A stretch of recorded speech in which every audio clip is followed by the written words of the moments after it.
Hey guys, what's going on? So in this video today, we're going to go over what makes a good T4 and what makes a bad T4, and kind of what to look for as an individual when you're trying to put T4s on characters.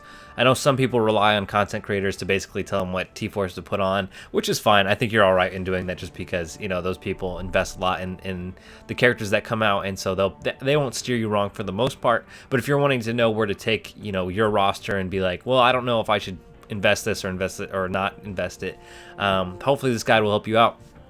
So let's get right to it. So we're not going to go over like every character, every individual character, but I'm going to give you kind of a quick rundown of what I look for before I T4 character and basically, you know, my determination stuff. So basically the number one factor is it depends on cooldowns on a specific character and how often that character is used. For example, Infinity Watch, I think, is going to be, several characters are going to be used in different spots. I think people will probably run Doom Raids with maybe 3 of the Infinity Watch characters, maybe all of them, honestly. So that might justify putting a T4 into some of them. And again, content creators are going to tell you which ones are the best ones to do, which ones are all right. But that will also help you determine kind of, you know, whether you should do the all right ones along with the best ones. So yeah, it basically depends on how often you use them and kind of the context in which you're using them. For example, Phylavel, she has a really good basic for her T4. She does 60% damage to her primary and secondary target, and she applies offense down for 2 turns to primary target instead of for 1 turn. And this is good. Having a 2-turn offense down is pretty great, but if you're only using her in arena, she probably will not get to her basic just because, I mean, we don't know how Infinity Watch plays or counters against Infinity Watch, but I'm assuming it's probably going to be a pretty quick match just with all the damage that's being output, even though there's a lot of sustain on Infinity Watch, so you may not need to do that. But if you are, let's say you're going to use her in bio nodes, you may want to do that basic just because her other cooldowns take a long time to get there. So that's kind of like a determination as well. I think raid characters, basics tend to be more available, I guess you could say. Raid characters also have like pretty low cooldowns too, so it's tricky to, you know, really say which is which. But it just basically depends on cooldowns, and that might stop you from going ahead and T4ing an ability. For example, Baron Zemo has his specials a 2-turn cooldown. So basically he'll do his basic, then his special, then basic, then special. So you may want to invest in his special. I don't know what his special is exactly off the top of my head. I don't remember it exactly, but that's just an example of someone that, you know, you're going to be using his special a lot. So because it has a low cooldown, so you may want to do that. Let's get into the actual individual characters and basically what I look at for basics, specials, ultimates, and passives. So we have 2 examples of pretty good basics or really good basics. We have Symbiote Spider-Man, who does, the damage is pretty mediocre. Do 20% damage to primary and secondary target, but apply defense down for 2 turns to secondary target. So having a 2-turn defense down on 2 targets is pretty great. Defense down allows your characters to attack them for way more damage. I believe it's 50% more damage.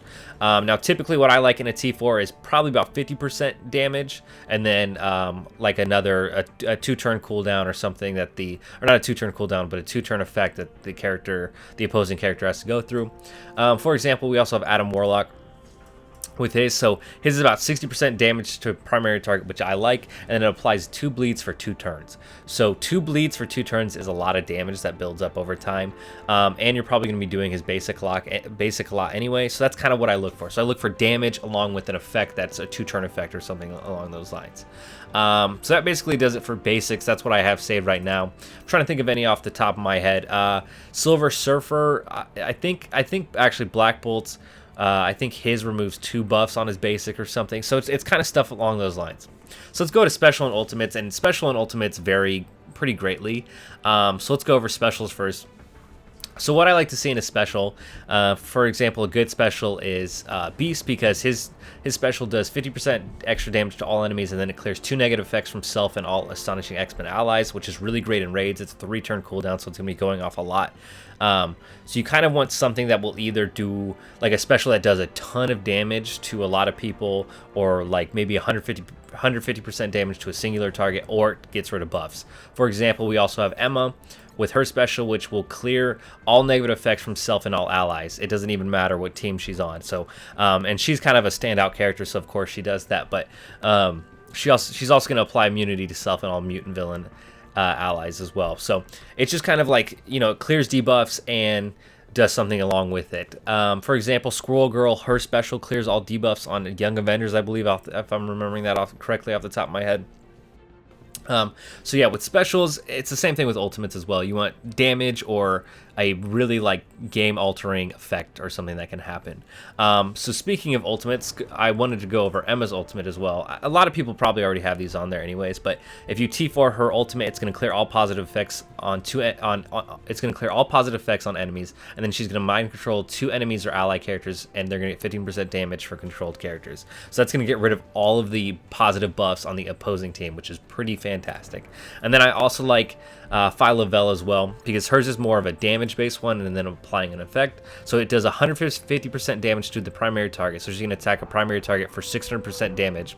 And then it's going to apply defense up for 2 turns and offense up for 2 turns to your team, which is great. That is a great T4. Having defense up and offense up can really help you win the match.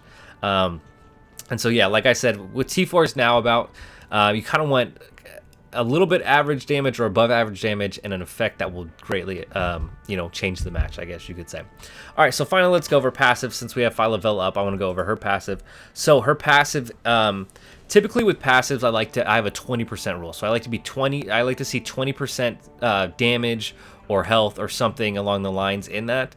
And so for Phyla, we actually have 10% damage for self and all Infinity Watch allies, which is pretty good. If it was just this, I might not do it, but since Infinity Watch is such a huge damage dealing team, I might do it anyways. But on top of that, she's also going to increase drain by 25% for self or all Infinity Watch allies with death proof.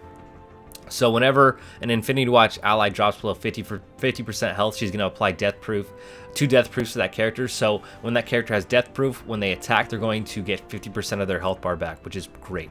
So that's basically like a very nice heal that comes along with that 10% damage. And then finally, along with that 20% rule, is we have Jubilee's Mallrat. Not only is it going to fill speed bar by 10%, for an ally beast whenever an ally drops below 50% health, which is great. It's going to do 10% max health for self and all astonishing X-Men allies, and then 10% damage for self and all astonishing X-Men allies in raids.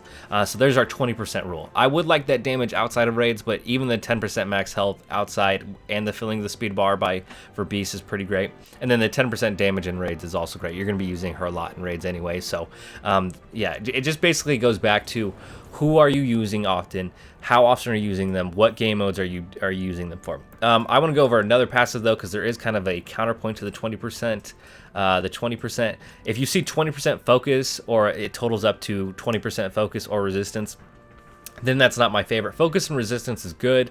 I will probably end up doing this T4 anyways if Infinity Watch is the arena team that they seem like they're going to be. So I'll probably do this anyways just to help out in some circumstances in arena. But for the most part, if you're just kind of doing the bare bones, you can kind of skip this. So you want to focus on damage, health, or speed along those lines in the passives and stuff.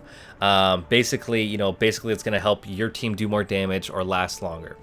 And there's also a ton of resources you can use to just double check on T4s if you're just kind of going over and you're wondering what you should be doing. For example, on MSF.gg, if you come over, you don't even have to be signed in, but if you see there's characters, Discord, mission, maps, and then you go to meta. In meta, you can see T4 confidence, and it will tell you what everyone else who is on MSF.gg has T4'd. For example, there's Mallrat that I talked about. We also have King of Attilan, which is a damage-dealing passive. Phoenix Rising, which is a damage-dealing passive. Perfect Host, which is a team kind of passive. So if that shows you what T4s are being used. So 96.6% of people on MSF.gg have this T4. You can also see T4 trends, which is nice. It's going to load. Give it a second. It's telling you what T4 trends are rising up. So we have 2 passives, one from Nebula, one from Gamora. And I don't think there's any surprise there. Of course, we have Kestrel having all of her T4s on. She also has crazy T4s.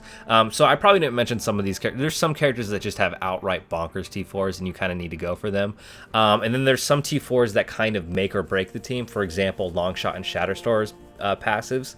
those will basically, it changes how X Factor works. So you have to pay attention to that kind of stuff. But I think you'll kind of notice that from the outright. There was a problem with like when Skilled Military originally came out. It was like, this team's great, but you have to put all these T4s in them to get them to be accomplishing what they need to accomplish. And so they kind of reworked them and made them a little bit better. But yeah, that's basically what makes or breaks a T4. Let me know where you think I'm wrong. Let me know where you think I'm right. Again, I use MSF.gg. I use other content creators for resources. I use myself. I kind of like to come by and look and see what changes have been made. For example, a lot of the content creators are not recommending this, but I would honestly do it. I'll probably do it anyways, just because, like I said, I'm going to be using Infinity Watch 5 times a day in Arena once they come out. So that's pretty much what I'm going to be going for. But for example, I think this one's just kind of pretty bland. This 50% damage to primary and secondary target, and then there's a bunch of 10% piercing as well. It's just, that's not a bad T4. It's above average for like a lot of the majority of the characters that are out, or it is average. It is average with newer characters that are coming out, but it's above average of like, Hand as a whole or some other team. But yeah, that's typically what I kind of look for in T4s. I want to know what you look for in T4s. I want to know if you just listen to what other content creators have to say and just do what they say. But yeah, that's gonna do it for this video. Thank you guys for watching. On this channel, I do guides, I do orb openings, and I do streams, and I do all sorts of Marvel Strike Force stuff. So make sure you're subscribed, hit that like button, join the Discord, follow me on Twitch, and I hope you have a great day. Bye guys.